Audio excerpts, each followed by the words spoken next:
I had a program in Big Data Analytics at the University of Life Sciences. It's not far from Kumpula site for University of Helsinki. It's just down the road, more or less. So we were quite close in Arabianranta. So thank you for inviting me. And I was wondering, how many of you study something with computers or in some form? Okay, so about half of you. Yeah? And the rest of you, what do you study? Social sciences. Social sciences, okay. And that doesn't involve computers nowadays? Well, yes. Everything. My point is that everything has to do with computers nowadays. Yes. Finland is a bit of a hard country to come into, and my personal language, my native tongue is Swedish. So I know that Finnish is not the easiest language to learn. I came from a very small place, about 100 kilometers from Helsinki, grew up there, and it was quite a Swedish community, to be honest, when I was young. So I know when I moved into Helsinki that it was a bit of a struggle for me as well, to get the first job. And I think that is the really hard part in Finland here, to get the first job. Because there's not that many, how to put it, associate positions, assistant positions, entry-level positions. It's really hard to get those. It's even if you speak Finnish and you come from this beautiful country, it's still going to be hard. We often say that Finland is an engineering country. And this means that Finland is a country that really values specialist competences. So you really need to be good in your field. You really need to bring something new to the company. So once you're in, it becomes much easier, but getting that first job is tough. And I know that. I certainly do know that. It wasn't that easy for me either to start off, to be honest, but hard work, I suppose, is the way forward. So I wanted to give you a few ideas of what we do. We mostly work with AI nowadays, and as you perhaps know, that AI now has become an umbrella term for a lot of different technologies, right? So AI is not just intelligence part anymore. It's much bigger than that. So for those that started out a bit earlier, before this became a big hype, we usually work with something called machine learning, right? We might have done some forecasting, but nowadays it's growing, and this is not going to stop. We are only just seeing the beginning of the whole thing. So if you want to go forward, it doesn't really matter what field you are, you really need to be good at computers. And particularly if you want to succeed in a country like Finland, and you don't know computers, you're going to be having a hard time. That's my message, core message, I'd say. So for the student unions, this is another perhaps kind of important part. When I grew up and when I studied for my own degree, my own university degree, every engineer had to learn programming, for example. Then in the late 90s, they skipped that requirement for some reason. I don't know why. It was a struggle for many, I guess. But nowadays, if your university doesn't require you to do programming, if you do not get that possibility to do it, then there's something wrong with that program. Trust me. They really need to push you in and give you that opportunity to actually learn how to utilize computers in your field.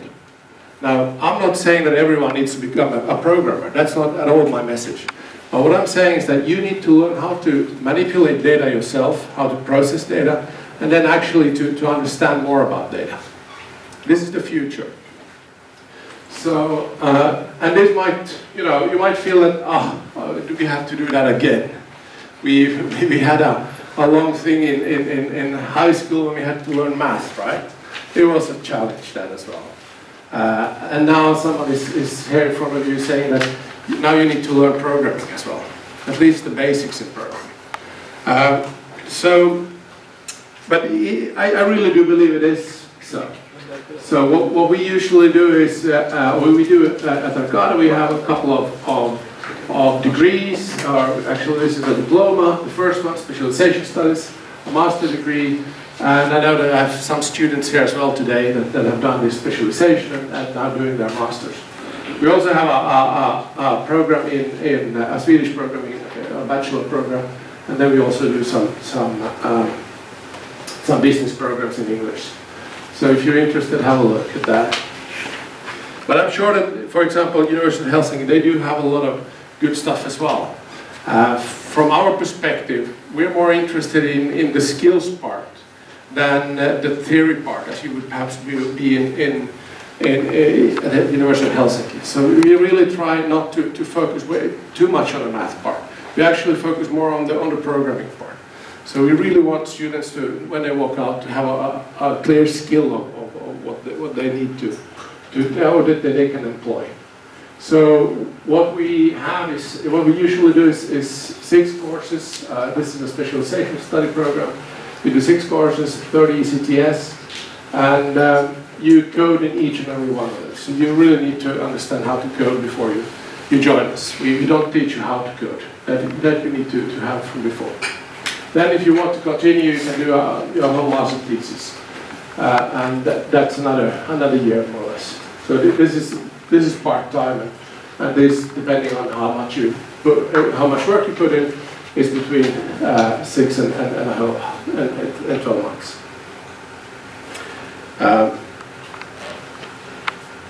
So what can you do once you actually have finished these degrees? What we aim at mostly is this part here. So for the bachelor students, we mostly work on this level. But for those that have come and join us a bit later, we usually try and push them towards becoming analytics engineers. This is something that we kind of noticed that this is really missing in many companies. There's not that many companies that really can fill these positions. Most of the people that come and join them, they tend to be self-learned.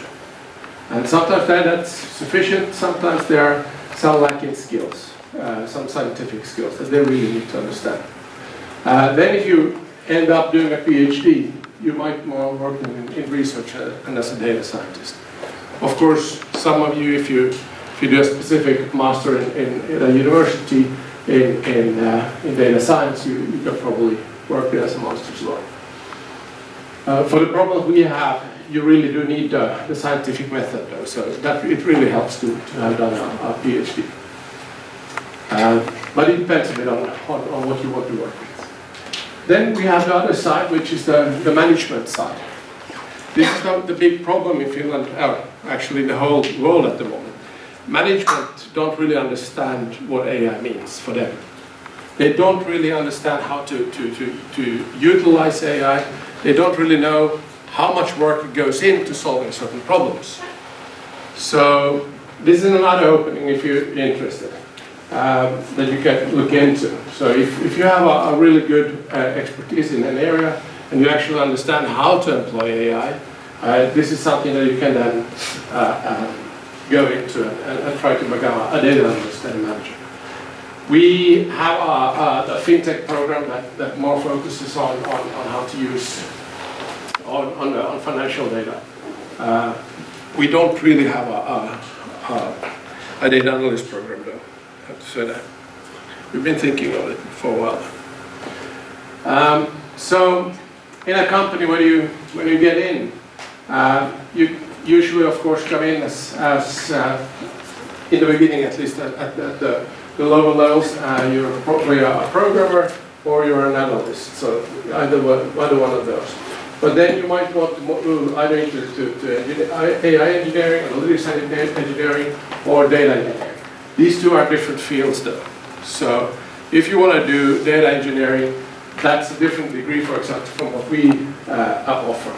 So this is where you really need to be good at databases and data warehousing and all these kind of things, which is also really, really big. And it's quite hard, actually, to find people for that as well.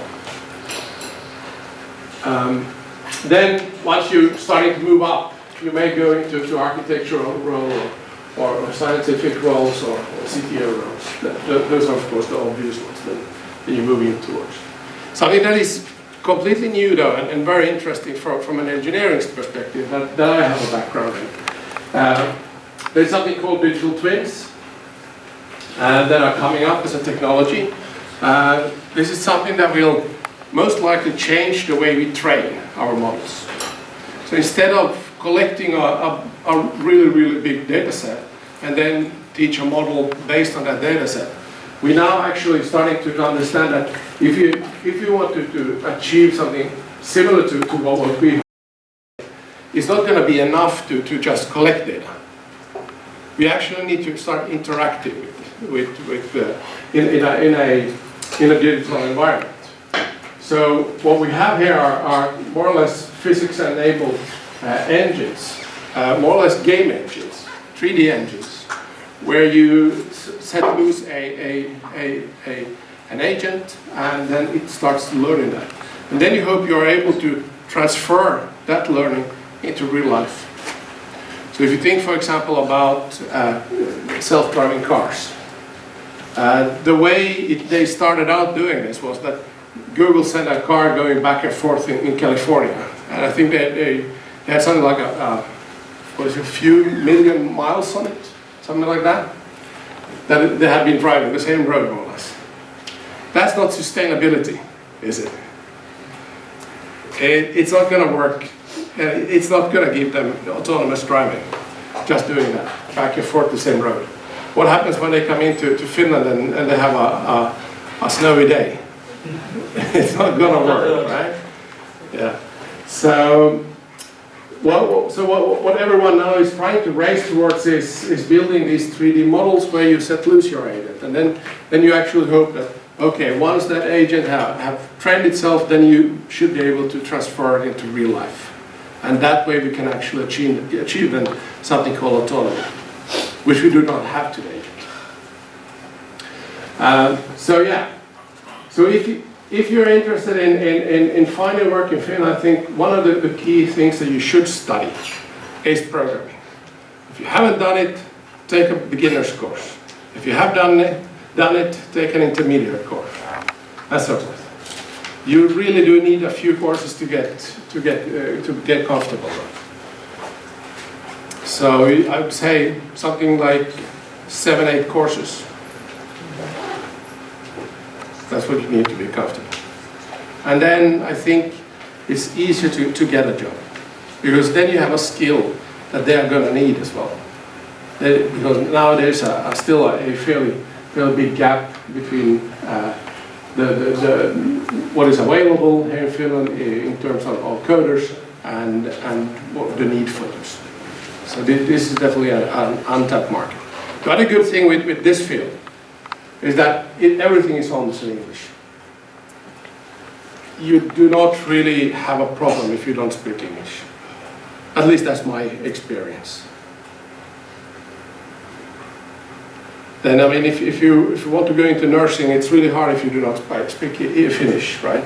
I understand that, and because those that you're going to help, they don't really understand English either. So, yeah. But yeah, this was more or less my talk.